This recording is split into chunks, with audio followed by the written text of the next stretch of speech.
So, welcome to District 4, to the point with information and news. I'm your host, A-Love. We are talking really financial literacy, although it's going to seem like top news stories originally.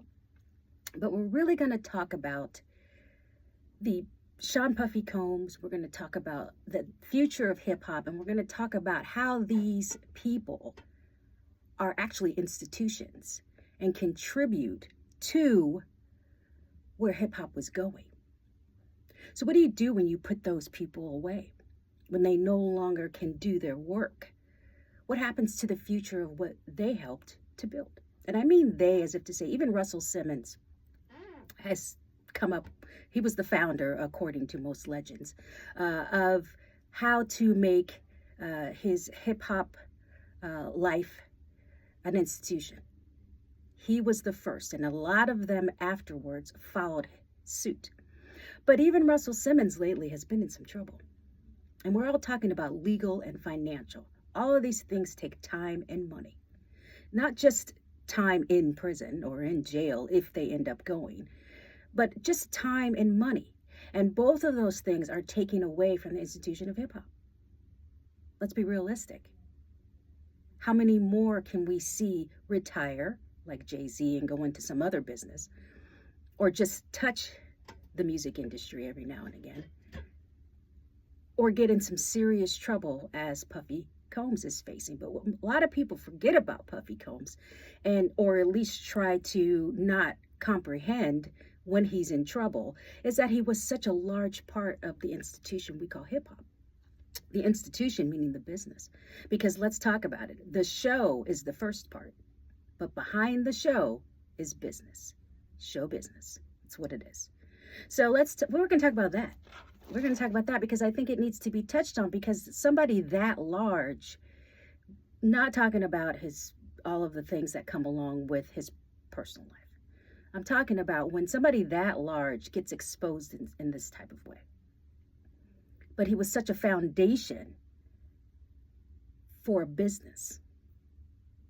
How does that change the overall outcome of what's going to happen?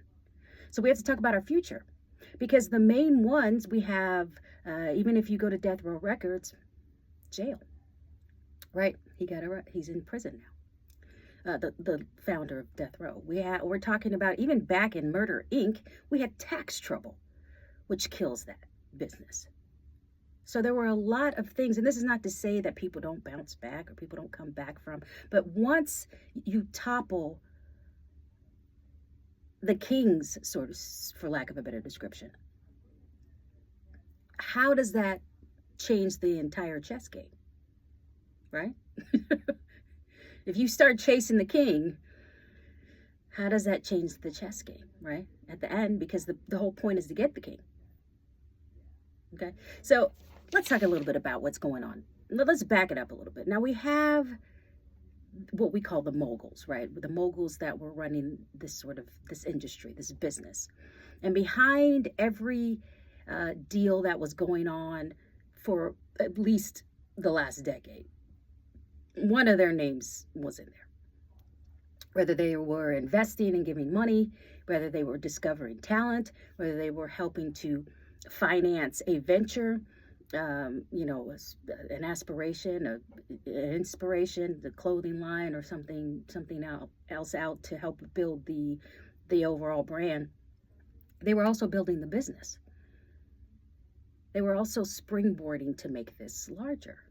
So Puffy being one of those people, meaning Sean Puffy Combs or Sean Love Combs or Sean Diddy Combs, whichever you knew him from, which lets you know he's been around a long time, was one of the bases.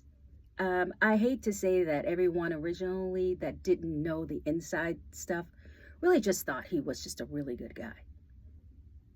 So it was difficult when you find out that possibility might be shattered, that image that you might have had him may be shattered if it isn't already. And this is not to disrespect what's happening. There's a lot that people don't know, and there's a lot going on that we have not proven. He has not been arrested yet. He has not gone to court yet. So we're not going to accuse him before he gets there. But we are talking more about even with just the allegations, how does that change the artists that were coming under him, or the artists that were coming up in this business? Who do we have to look to if the kings of the business are falling, right? If they're in checkmate, at least, right? What's he accused of? So I like to clear up stuff, and I think the base of everybody was with this whole FBI. Oh, why would the FBI come to this man's house, and why, blah, blah, blah. And they sort of got upset at the fact that the FBI actually broke the door down. And they were like, okay, so he might have had sex parties, for lack of a better description. That's a quote. So quote unquote, it's not me talking. That's a quote coming from TMZ. So he had these parties. They called them sex parties, right? Freak-offs, if you will. Why would you have the FBI break down the door? And this is just unfair. But if you look at it legally, that's what I do. Really, when you involve the FBI, it means you've crossed some lines somewhere. And one of the things that they buried, that was one of the reasons the FBI actually got involved, is quite possibly drug sales on a larger scale, and not knowing how large of a scale it is, because Puffy has is very well connected and has a large value of resources. That involves distribution on a large scale across state lines, FBI. Okay, that's one reason. The second reason is trafficking in and of itself goes federal because it is across state lines. So when you have the FBI involved, and the reason why there was such a large scale is there's also another charge of guns, which means it may be not safe for a regular, search warrant. You have to get a search warrant. Let's not forget this. At least we not forget. It has to be signed by a judge. So you have to have, in order for the feds to come in there, some pretty substantial charges to even get a warrant to allow them to burst in. If you have 3 federal charges within and of themselves are separate, and you combine them, FBI. It's going to happen. Now, I take issue with whether or not they needed to tear his house up. I don't know about that part.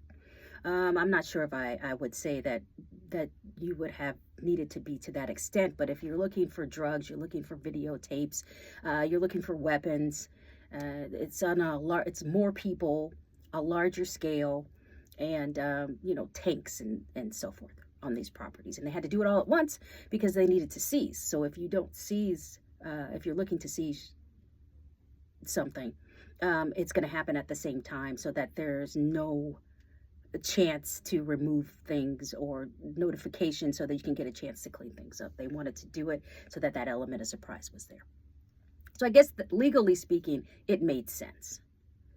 Even though if you're just looking at it on a personal sense, you would say, well, why would they need to, this man is not convicted of anything. Why do they need to run in there and send the FBI? But really, it's because of the charges. It's because these very heavy charges singly are a problem. Singly by themselves could have garnered the same reaction.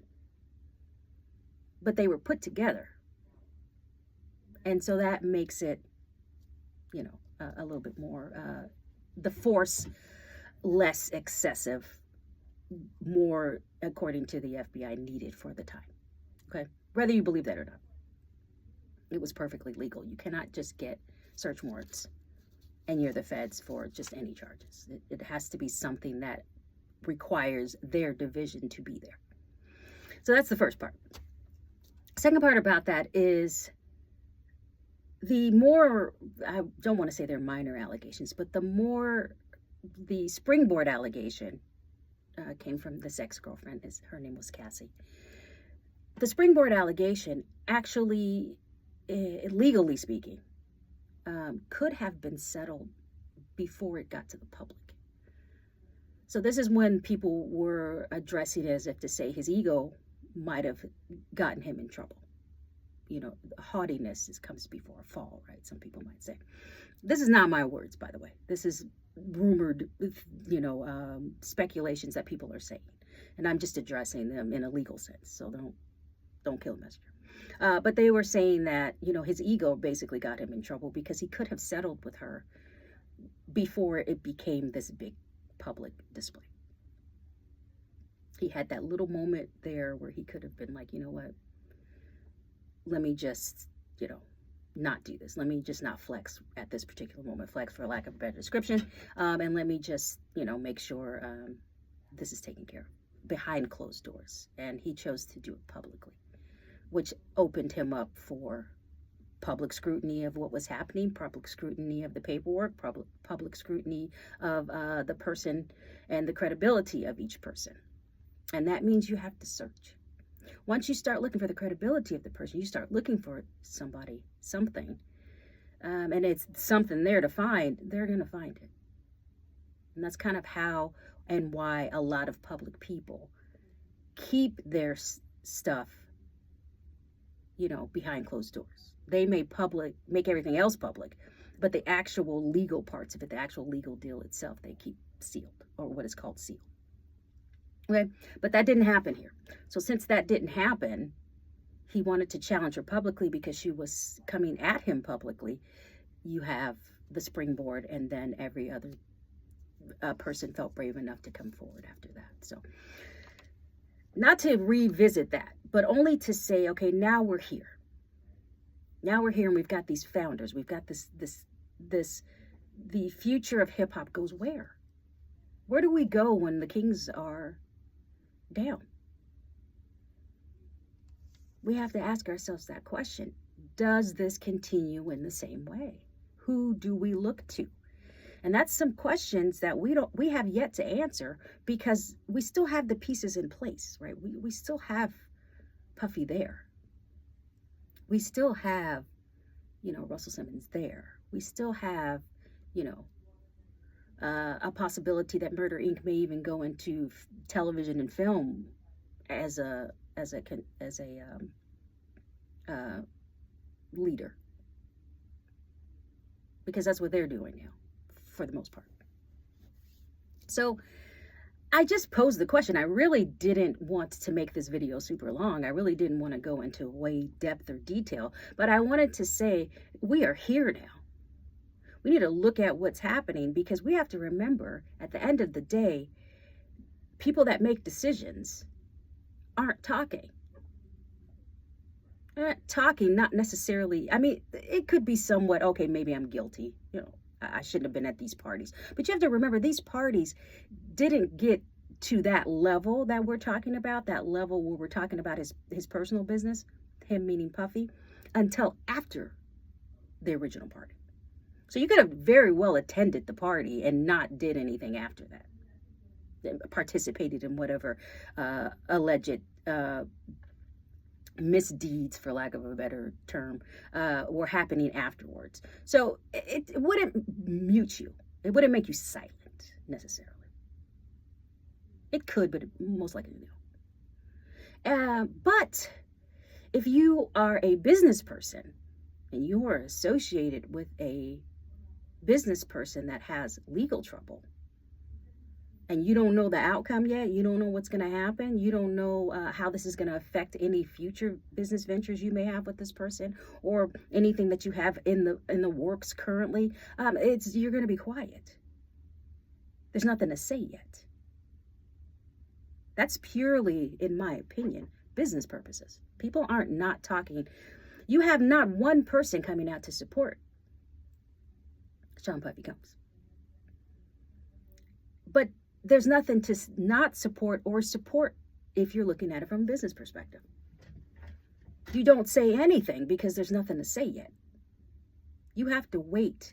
It's too early. You want to see how this unfolds. If you're a smart business person, it is smart to just be quiet. It's not your fight yet. It's too early. So I would say, in my opinion, that's probably more of the reason why people aren't coming out and openly saying something.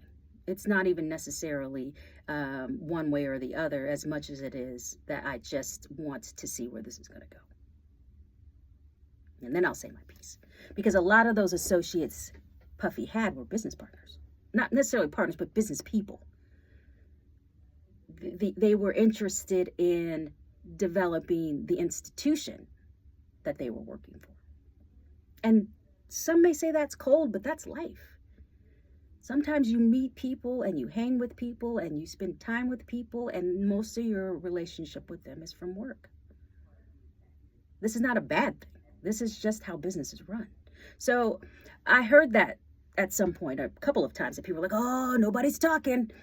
And, you know, they're probably guilty, was really the general consensus that most people were saying. Well, it's probably because they're guilty. But I take a different view. I think you're just being quiet because you're watching and preparing for what's going to happen next. Nobody knows once all of this unfolds, however it unfolds, where this is going to take hip-hop in the future. Where is the institution of hip-hop going to be after this? Because he's one, whether you love him or hate him, he meaning Puffy, one of the major players. And a lot of the other ones have been knocked out for one reason or another. At least slowed down.